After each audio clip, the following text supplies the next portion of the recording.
Hi hello, പ്രീതാസ് വേൾഡിലേക്ക് സ്വാഗതം. എല്ലാവരും സുഖമായിരിക്കുന്നുവെന്ന് കരുതുന്നു. കഴിഞ്ഞ ദിവസം അന്തരിച്ച ജാനകി അമ്മയുടെ വേർപാട് എല്ലാവർക്കും വളരെയധികം വിഷമമുണ്ടാക്കിയ ഒന്നാണ്.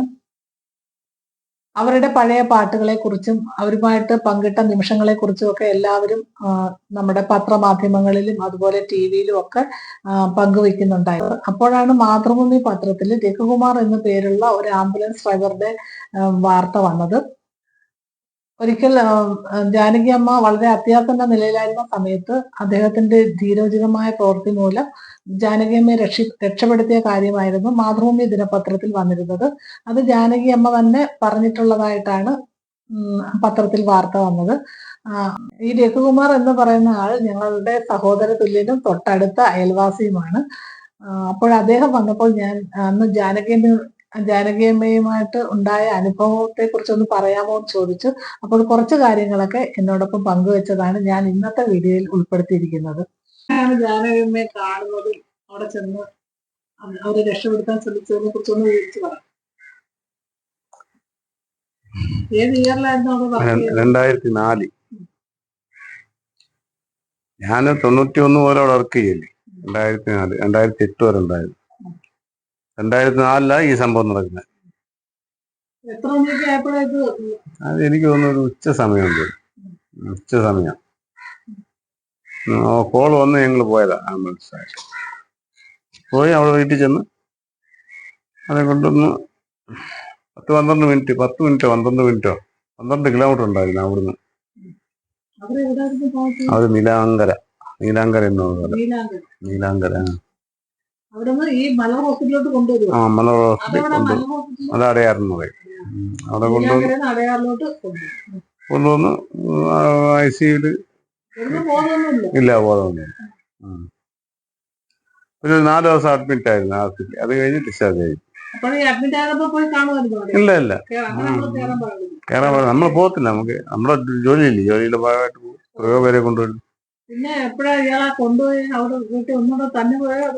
ഞാൻ എന്റെ ഫോൺ നമ്പർ ഉണ്ടായിരുന്നു, ഞാൻ വിളിക്കുമായിരുന്നു. കൂടെ 3-4 വട്ടം വിളിച്ചിട്ടുണ്ട്, 4-5 വട്ടം വിളിച്ചിട്ടുണ്ട്. മോനെ ഒന്നും വിളിച്ചിട്ടില്ല, ഇവരെ നേരിട്ട് ഇവരെ വിളിച്ചായിരുന്നു. അത് കഴിഞ്ഞ് ഒരു പ്രാവശ്യം അവരുടെ വീട്ടിൽ പോയി. അതേ ഉള്ളു. പിന്നെ ഫോൺ നമ്പറൊക്കെ ഉണ്ടായിരുന്നു. അത് കഴിഞ്ഞ് പിന്നെ നമ്മൾ പോയിട്ട് തിരിച്ചു വന്നു. പിന്നെ അങ്ങനെ പോയില്ല. അങ്ങനെ നമ്മൾ ചുമ്മാ പോയി ശല്യപ്പെടുത്താനുള്ള പിന്നെ അങ്ങനെ പോയിട്ടില്ല. പിന്നെ കാലങ്ങൾ കഴിഞ്ഞ് പിന്നെ ഞാൻ 2008 ഞാൻ വീഴുന്നു. പിന്നെ നമ്മൾ പിന്നെ അതിനെ കുറിച്ചൊന്നും അന്വേഷിക്കാനൊന്നും പോയി.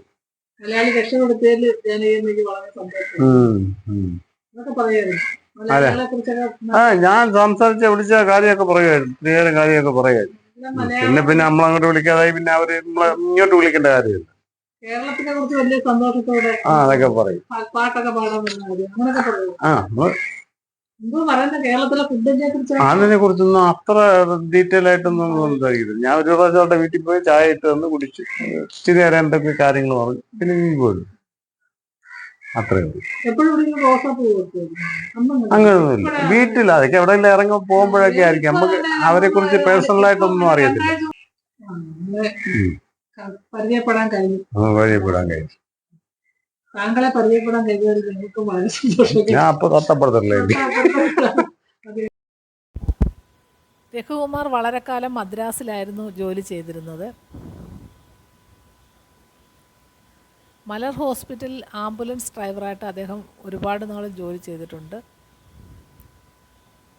ഇടയ്ക്ക് ലീവിന് വന്നപ്പോൾ ജാനകിയമ്മയെ ഹോസ്പിറ്റലിൽ കൊണ്ടുപോയ കാര്യവും രക്ഷപ്പെടുത്തിയ കാര്യങ്ങളും ഒക്കെ ഞങ്ങളോട് പറഞ്ഞിട്ടുണ്ടായിരുന്നു. പക്ഷെ ഞങ്ങളാരും അന്ന് അത് അത്ര വലിയ കാര്യമാക്കി എടുത്തിരുന്നില്ല. ഇപ്പോൾ ജാനകിയമ്മയുടെ മരണശേഷം അവരുടെ ഒരു കുടുംബ സുഹൃത്ത് ഈ കാര്യങ്ങളൊക്കെ മാതൃഭൂമി പത്രത്തിലും അതുപോലെ ചാനലിലും ഒക്കെ പറഞ്ഞപ്പോഴാണ് ഞങ്ങളും ഇക്കാര്യം ഓർത്തെടുക്കുന്നത്. ജാനകിയമ്മയ്ക്ക് മലയാളികളോടുള്ള അളവറ്റ സ്നേഹത്തെക്കുറിച്ച് സംസാരിക്കുമ്പോഴാണ് അദ്ദേഹം ഈ കാര്യങ്ങളൊക്കെ പറയുന്നത്. മലയാളികൾക്ക് എന്നും ജാനകിയമ്മയുടെ പാട്ടുകൾ വളരെ പ്രിയപ്പെട്ടവയായിരുന്നു. എന്തായാലും രഘുകുമാർ ചെയ്ത ഈ നല്ല കാര്യം ഞങ്ങൾ നാട്ടുകാർക്കെല്ലാം വളരെ വലിയ അഭിമാനം തോന്നുന്ന നിമിഷമായിരുന്നു. എന്തായാലും രഘുകുമാറിനെ എൻ്റെ ഈ ചാനലിലൂടെ നിങ്ങൾക്ക് വേണ്ടി പരിചയപ്പെടുത്താൻ കഴിഞ്ഞതിൽ എനിക്കും വളരെയധികം സന്തോഷം തോന്നുന്ന നിമിഷങ്ങളാണ്. ഇത് മാതൃഭൂമി പത്രത്തിൽ വന്ന വാർത്തയുടെ ക്ലിപ്പിങ്സാണ്. ജാനകിയമ്മ മരിച്ചതിൻ്റെ പിറ്റേ ദിവസത്തെ പത്രത്തിലാണ് ഈ കാര്യങ്ങളൊക്കെയുള്ള വാർത്ത വന്നിട്ടുള്ളത്. അതിൻ്റെ ക്ലിപ്പിങ്സാണ് ഞാനിവിടെ കാണിക്കുന്നത്. എന്തായാലും ഈ വീഡിയോ എല്ലാവർക്കും ഇഷ്ടപ്പെട്ട് കാണുമെന്ന് കരുതുന്നു. വീഡിയോ ഇഷ്ടപ്പെട്ടെങ്കിൽ എല്ലാവരും ലൈക്ക് ചെയ്യുക, ഷെയർ ചെയ്യുക, കമൻറ്റ് ചെയ്യുക. മറ്റൊരു വീഡിയോയുമായി നാളെ കാണാം.